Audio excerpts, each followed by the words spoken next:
Feeling this, everybody's still rocking New York gear. Everybody, listen, there was a line around the corner for the NBA store on Right. Fifth Avenue. Everybody's trying to cop New York gear. The parade is Thursday. You know, it's gonna be the vibe is like people still on a high, and Right. people are still unified in a way that I haven't seen in a long time. Right. So the Right. Right. energy is just different, bro. It's just different out here right now. I mean, saying what up to people you wouldn't normally say what up to. People see people, Right. people It's see all see love. that New York cat. We're gonna do it. We're gonna do it. Like, you know, is I think most people still in disbelief, though. To be honest with you, I think like so you too, bro. said, I'm still in disbelief, bro. Like, I'm still like shocked. Like, yo, it's been dog the Patrick Ewing years I had to go through, the John Stockton shooting 0 for whatever in game two for 7 and 19, 2 for 19, 2 for 19. 2 for 19. Never forget it. If you've What been through it, you can never forget it. you know what I mean? The Spreewell and Larry Johnson days and Grandmama days and all that, man. Like, we've been through it, bro. Like, we've been through the trenches. You know what I'm saying? There's a lot of New York fans out here that can't relate. Right. Um, but I ain't a fan of bandwagon fans. You know what I'm saying? I ain't gonna front. I ain't a fan of it. But Right. Right. it's good to see people just rooting for the city. You know what I'm saying? Like, regardless. I Right. ain't gonna Right. hate on it. I ain't gonna hate on it. But they Right. wasn't in the trenches when we was in the trenches. Right. They Right. wasn't going through the Exactly. struggle like we go Exactly. through. I Exactly. done missed. Exactly. I've been there for the Patrick missing the finger roll. You know what I'm Yeah. saying? I've been Yeah. through Yeah. the trenches with a bull busting our ass, and we trying to Hey, give them every everything year. we got. Every year. You know And what you I know mean? Like, the crazy thing is going back to that time, bro, when Jordan went on his little hiatus, wherever he went to, I was like, yo, we gonna win the chip now because Jordan not here no more. And I was like, there's nothing really because remember, before Jordan left, Houston kept getting knocked out in like the first round, second round. Like they could never get over the hump like that. mhm. So I'm thinking like, oh, we good now. We about to go to the chip, and we about to when we did go to the chip, we just didn't win it. You know what I'm saying? So that really like was crazy to me, like how when Jordan left, Houston came out to me, they came out of nowhere. Like Hakeem was popping, was always good and everything. But remember, their team was like a bunch of like stragglers to me. You had old Kenny Smith, you had Vernon Maxwell, who was like 730. You had what's the little name? Cassell. You had a young Robert Ory. Their team was like kind of scrappy, but you had that one cog. You had that one hog in the middle, which was Olajuwon. But I thought Patrick Ewing could kind of like negate that because Patrick was Patrick and Olajuwon was Olajuwon. But they showed up in big moments. You feel me? Yeah, no, that team was destined to get where it was going to get. You got to remember they was being coached by Rudy Tomjanovich as well. Like the coach, the players um, they had to get over the Utah, Portland. The West had these teams, the Sonics. So they just had to weather that storm first. But to be in the East, like if Jordan never retired, we don't know what Jordan versus that team would have looked like. That would have been Right. a good. That would have been a good look, for the NBA. A great battle, but it was in the cards, man. It was in the cards, but the struggle was real. I thought we had the best shot ever with Jordan retired. One Right. time we missed it, and the Pacers got there, if I believe correctly, and the other time we got there and we fell short. But Orlando, a young Shaq.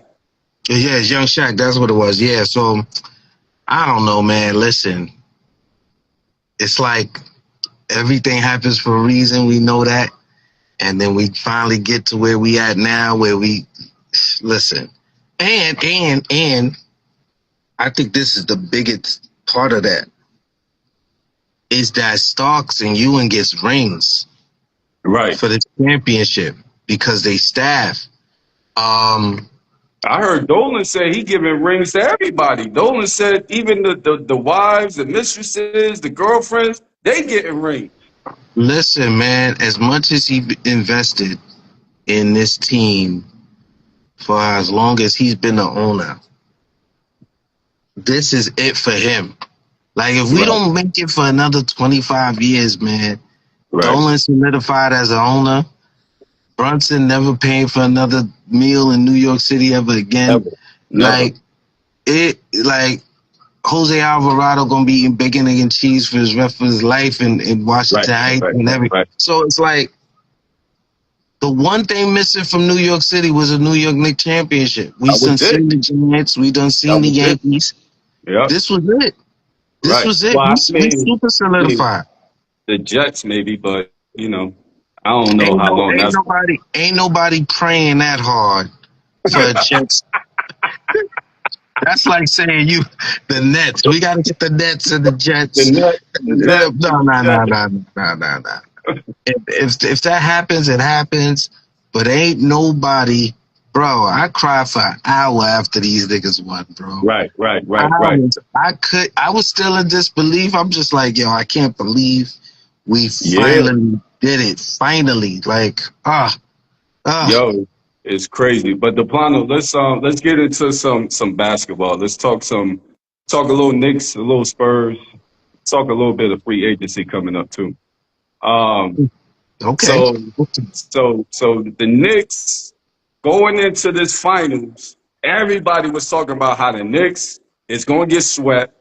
Nick, I was in Miami, like loud and proud, my Knicks jersey. I'm like, yo, because the one thing I said about the Knicks, and my boy, I've been knowing him since we were kids. He from Brooklyn. He can vouch for this. I said, if the Knicks get to the finals, they could beat the Spurs because I literally watched them, and I know it's one game, but I watched them in the NBA Cup, and I watched the way that they beat the Spurs in the NBA Cup. They was not afraid of Wemby. You know what I'm saying? Like, they took it to the Spurs. They didn't. You know how the Knicks play.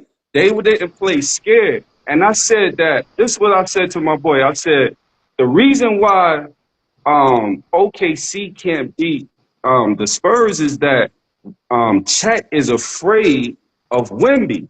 Chet is running away from the danger, the fire. Where Cat been a winner his whole life. High school, college, you know what I'm saying? Now in the pros, he's averaged 25, 26, 27 points a game. He's a real baller. Like, he's a baller. He's like one of those guys. He's not going to be afraid of Wemby. And we've seen that. And we've seen that coming out the gate where he wasn't afraid of Wemby and he took it to him. Mm-hmm. Yes. Go ahead. Did you think that the Knicks was going to have it so easy with the Spurs, or did you think that the Spurs would have their way coming into the finals? No, I was actually scared of playing the Spurs. So I don't know if you noticed, huh? Yeah, tell her we received it. It's blank. She didn't fill it out properly. So I was scared of Wemby because of the cup. I figured he was gonna have revenge on his mind. Please tell her it's blank. She did not fill it out properly. So, yeah, I was scared. I didn't want to play Wemby. I don't know if you noticed during the game, whether it's game one. Yeah, Cat took it to him right away. But our guards, the only guard that went at Wemby was Jose Alvarado. The smallest guy on the fucking court, right? He was the only guy not scared of freaking Wemby. Everybody else drove to that basket and then turned around. Right. So I thought we matched up better against OKC. I think we would have seen a lot more Cat, a lot more drive into the basket. It was a lot of things. But the way the Spurs killed us from the three-point line, OKC would have destroyed us from three. So I'm just glad the way everything worked out fine. Yes, the Emirates Cup, you know what I mean, was a taste that we could beat them, right? But even how we beat them in that cup is not how we just beat them. Right. like let's get real technical. All Knick fans, love you to death. I'm glad we got the chip. We played a horrible series. No, we did. Horrible. We did. We did. We played a horrible series. Brunson was everything we did to get to the finals. We went completely opposite. Right. Completely. Completely opposite, and still won. Right. That's how you know it was destined. Um, but because of that, it was the perfect storm. It was like we had to get the Spurs because Mm-hmm. I don't think we could have played this bad against OKC and won. I actually think that we would have played better offensively against OKC because I think that the Spurs defenders they go 6'6", 6'7", 6'7" wingspan across the board. So that wingspan was definitely it was affecting Brunson. You could see it in the first couple of games. It was affecting Brunson. Even though they got little pit bulls over there at OKC, I feel like Brunson technically his technical skills wouldn't have been able. What's the little guy with the dreads that played for OKC? Or the Dort or Carson Wallace, either one Dort. of them. I felt like Brunson would have had his way with Dort, even though Dort is physical. But Brunson is a dog himself. You know what I'm saying? Like, don't let that pretty boy and all that little shit fool you. Like, he's a dog. You know what I'm saying? So I felt like in the guard area, the Spurs had the upper hand because they're more physical, they're long, like they go 6'6", 6'7" across the board. You know what I'm saying? So they can actually track you down, block your shot from the back. They could stay in front of you. Like they could go lateral movement. Like they're there. They're not going nowhere. You know what I'm saying? So I felt like with OKC, I felt like we had a better chance of outscoring them. But with the Spurs, I did feel like it would have to be a dogfight because we don't really have the firepower to compete.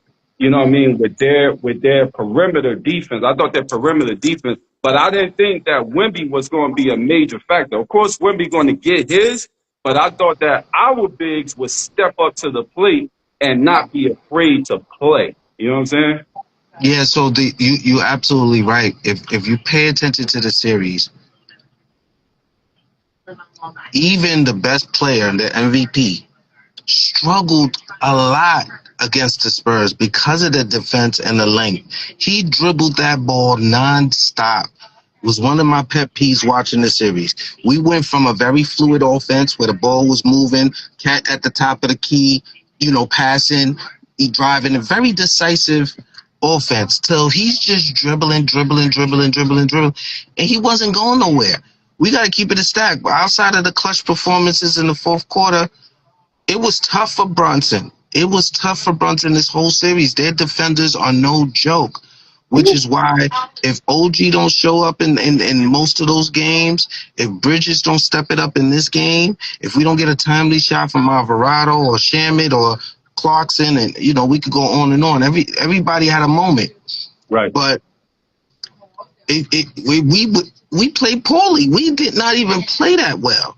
Yeah. But I think every right move was made. Shout out to Mike Brown. I think Mike Brown, I coached his motherfucking ass off. He did. It was amazing. He went to Hakordi. He put Clarkson in at the right time. He seen Deuce wasn't hitting. Like, he just made all the right moves. That Alvarado, Brunson, Josh Hart, OG, and Towns lineup, man, for that comeback was amazing. It was amazing. Like, and we know if you're a Knick fan, you know Tom Thibodeau would have never. He would have never did that. Never did. Ever. Never.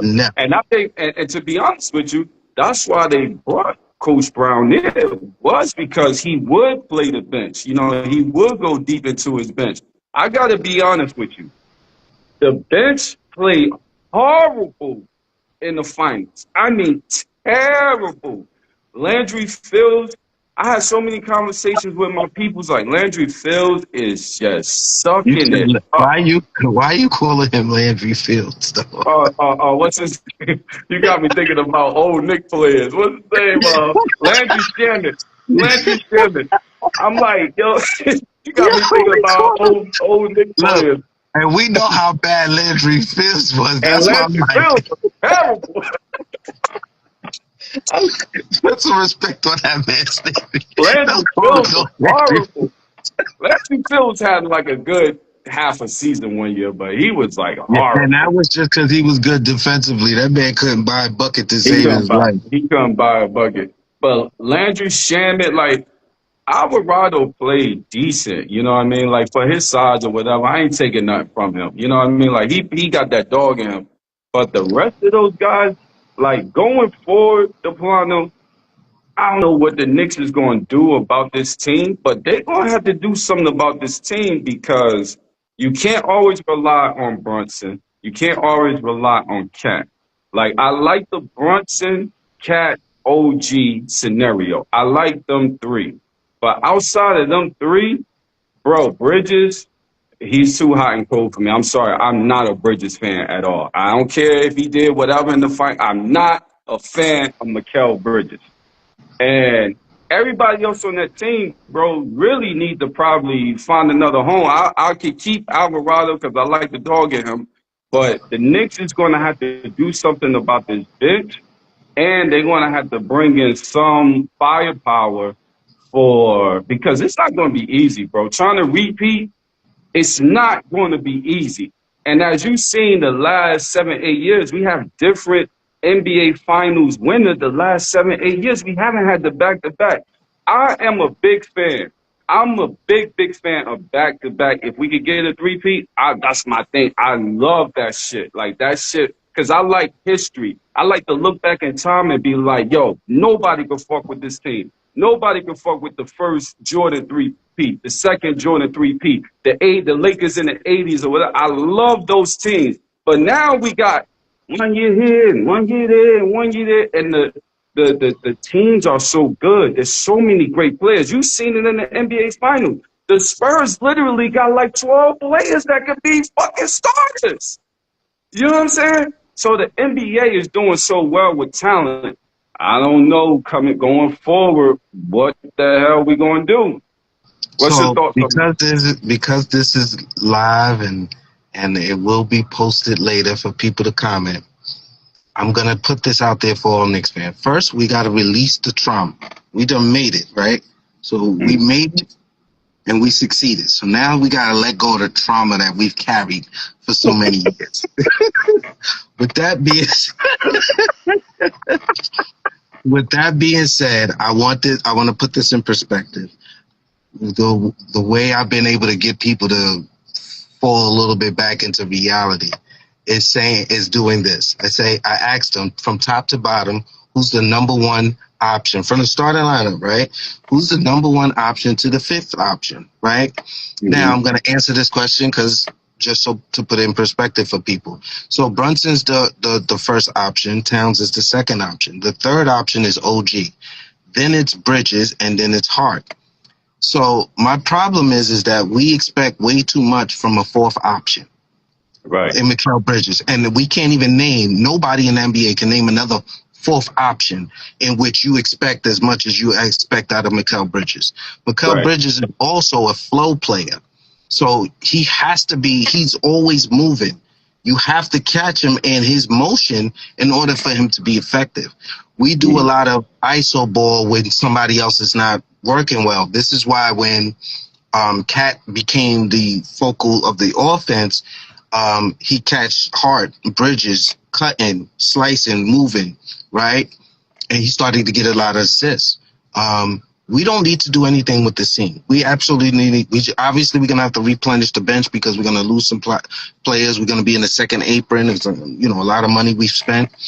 But the current team, there's no better starting five in the NBA as far as I'm concerned. There's no better starting five. And the only problem is, and always has been, is making sure everybody eats. And the only way everybody eats is Brunson has to take less shots and the ball has to move, which Right. is why we went on the run that we went on. Mm-hmm. Cat was on the top of the key because that evened out the shot selections, right? Cat made sure everybody's raw. So trust when I say we don't have to do anything. Bridges is not a problem. He's still a 3-and-D guy, right? What 3 and D? He don't make no threes. You gotta make threes to be 3 and D. Well, how many threes he takes a game? He don't take that many a game, so you got Exactly, because you don't get that many shots, so we can't complain. We can't complain about him being a 3-and-D guy.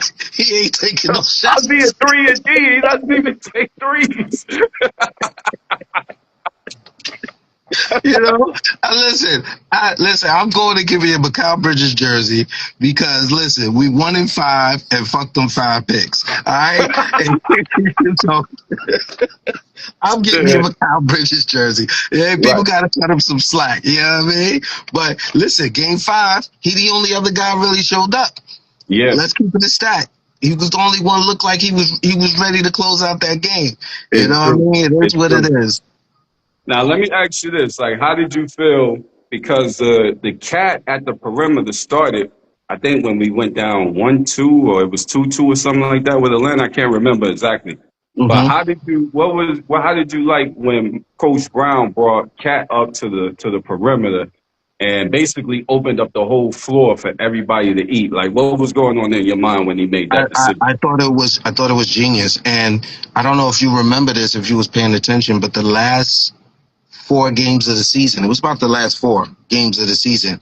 Hmm. Um, they went into the high pick and roll, and we even seen the Cat Brunson pick and roll where they was Right. eating, they was killing with as a 1-2 punch. Like Brunson was Right. diming it to Towns in motion. It was beautiful, right? Right. So, which it let me know that they had been working on it all along. We just hadn't seen it, We haven't and seen it yet. this was Mike's vision for the team. So for us to go on how many game winning streak? It was like 12. We Yeah, went on like 12. so we went 12. on like a 12-game winning streak playing that style of basketball. And then let Captain Clutch do what he do. You know what I'm saying? I wasn't surprised because once Mike Brown came in, I knew he was going to be the offensive guy that we needed. The Hmm. defensive culture was already set with Tibbs, so wasn't surprised. I was happy to see it because everybody, was getting involved and it looked better. That's why Yeah. we was blowing teams out because it looked better. It was just, Yeah. we're playing defense. Everybody's getting the ball. Hmm. It just was better brand of basketball. It changed the whole dynamic of the team. Like, everybody got to touch the ball. Everybody was included into the game. Now, let's keep it a buck. When we got into a bit of a scuffle in this NBA Finals, they went back to Jalen Brunson holding the ball. One, because Cat kept getting into foul trouble, but and let's just keep it a buck. The rest was calling some bogus ass calls, some whack ass. Yeah, yeah. It's like some of the calls was like ridiculous, but I understand. You know what I mean?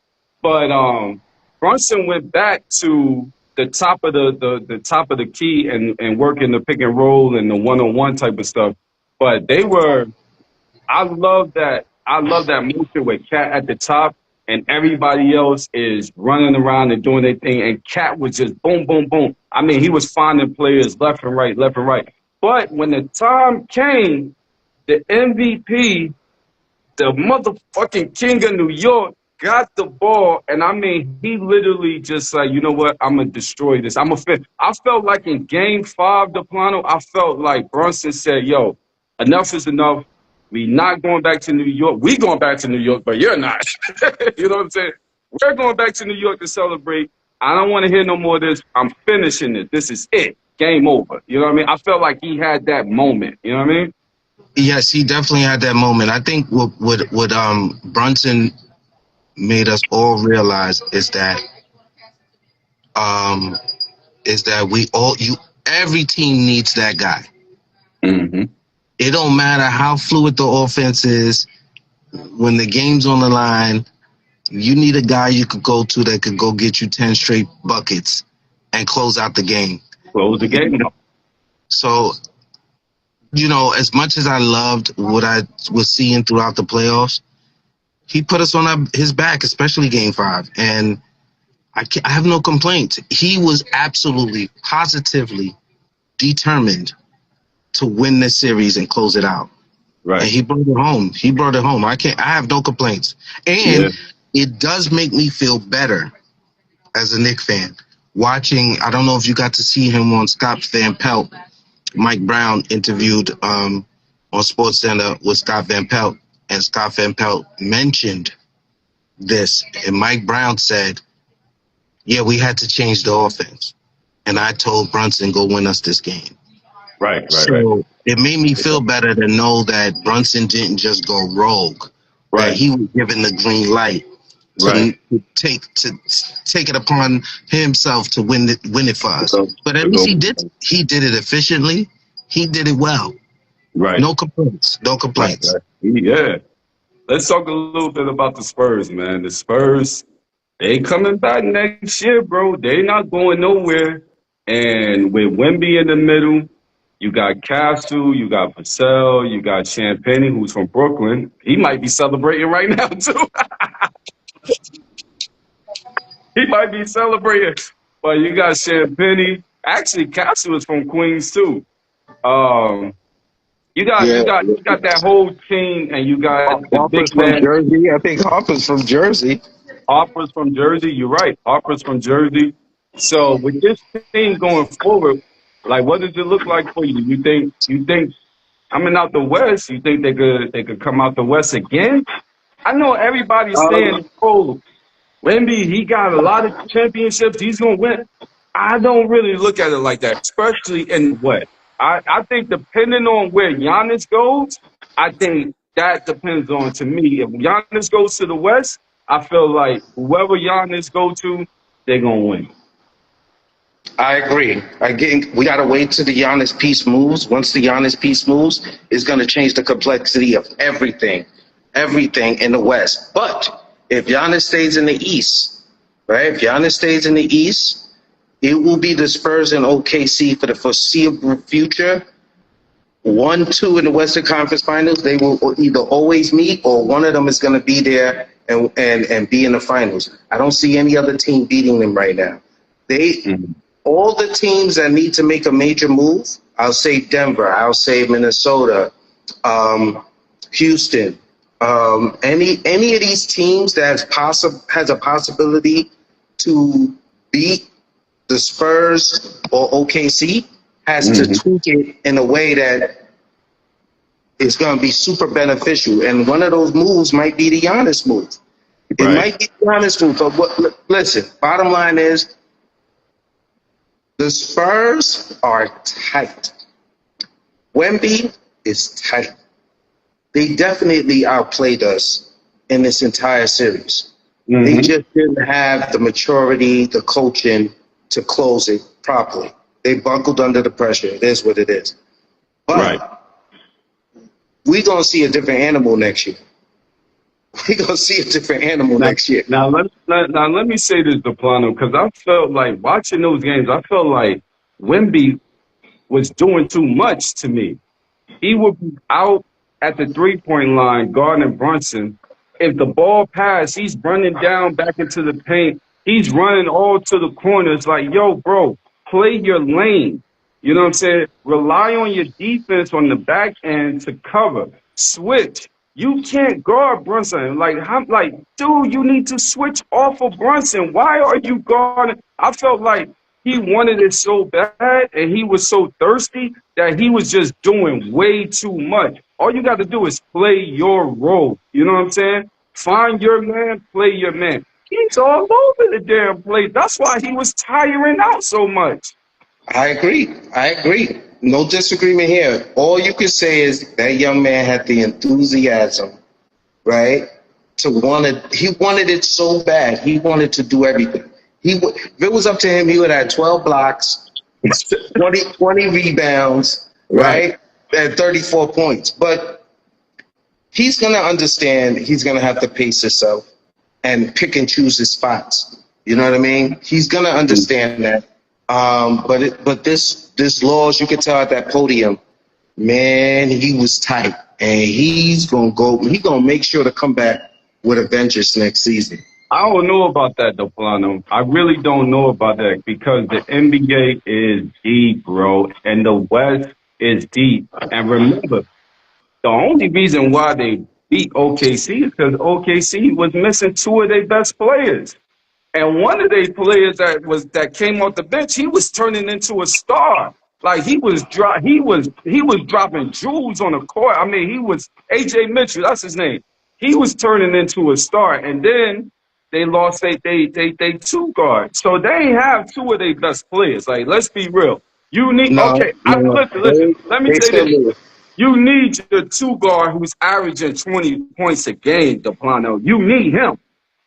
Now you can say whatever you want to say about Mitchell, but you need your two guard who's averaging 20 a game. I disagree. Let me tell you why. Let me tell you why I disagree. I'm going to use the last game as an example.